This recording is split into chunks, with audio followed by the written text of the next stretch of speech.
For today's video, may quick tutorial tayo ngayon on how to send or cash out PayMaya unverified account.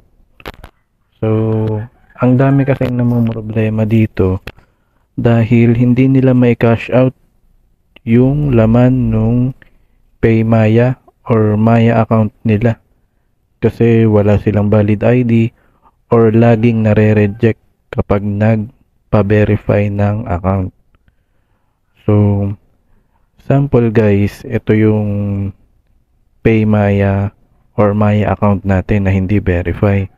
So, ayan, makikita nyo po sa taas, basic account, hindi po verify yung PayMaya account natin. So, paano nga ba natin siya maika-cash out yung laman or maisisend? So, simpleng-simple lang guys. Maghanap kayo ng tindahan na nag-a-accept ng payment gamit ang PayMaya or Maya account. Doon nyo lang po pwede ibili or ipa-cash out yung PayMaya nyo. So, sample guys, nakakita na kayo ng tindahan na merong Maya QR or nag-accept ng payment gamit yung PayMaya.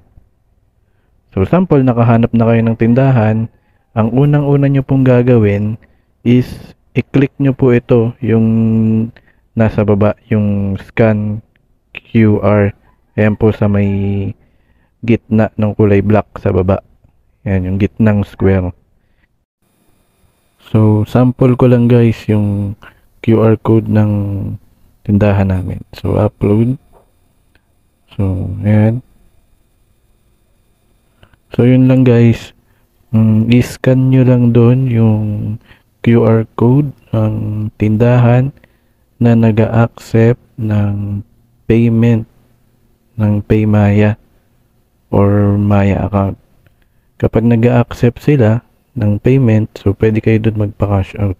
So, sample guys, i-cash out natin yung piso.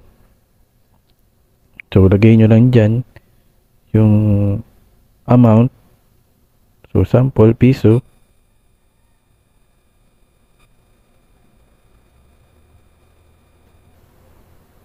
So, ayun yung balance natin guys, 9 pesos. So, may balance tayong 9.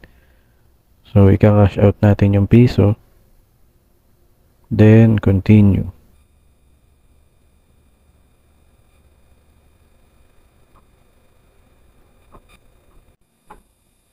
So, ayun guys, nabawasan na tayo ng piso. So, may balance tayo kanina ng 9 pesos.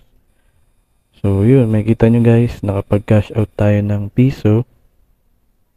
Kahit basic account lang yung PayMaya natin. So, yun lang guys, kung wala kayong makitang tindahan na nag-a-accept ng payment ng PayMaya or Maya account, punta lang kayo guys dito sa tindahan namin. So, message nyo lang ako guys dyan sa Facebook.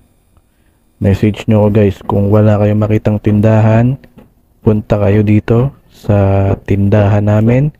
Ika-cash out natin yan, laman ng unverified PayMaya or Maya account na hindi verify. Tutulungan ko kayong i-cash out yan. Ayan, message nyo lang ako sa Facebook.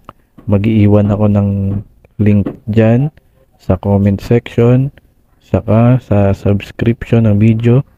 Iwan ko yung link ng Facebook. Message nyo ako dyan guys kung gusto nyo ipa-cash out yung laman nung PayMaya or Maya account nyo na hindi verify. Tutulungan ko kayong i-cash out yan.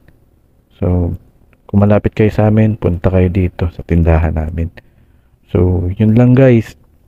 Sana naturuan ko kayo kung paano i-cash out yung mga laman nung PayMaya or Maya and verify account nyo. So, sana nalinawan kayo sa tutorial. At yun lang guys. So, hanggang dito na lang. Maraming salamat sa panonood.